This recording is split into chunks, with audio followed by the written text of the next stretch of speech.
एक दफा का जिक्र है कि जैक नाम का एक ईमानदार लड़का था। वो एक छोटे से गांव में अपने वालिदैन और बहन भाइयों के साथ रहता था।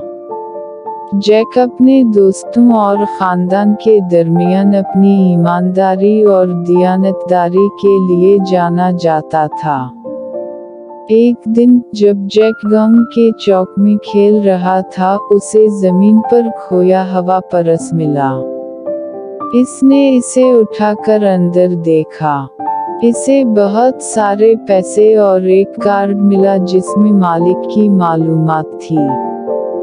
रकम अपने पास रखने के बजाय जैक ने परस को उसके सही मालिक को वापस करने का फैसला किया। जैक घर घर गया यहाँ तक कि उसे मालिक मिल गया।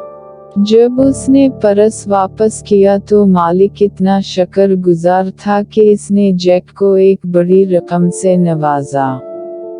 लेकिन जैक ने ये रकम बतौर इनाम लेने से इनकार कर दिया।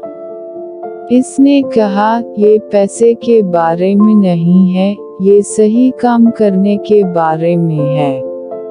गांव के सभी लोगों ने जैक के अच्छे काम के बारे में सुना। वो अपनी बरादरी में और भी ज्यादा काबिल एहतराम बन गया।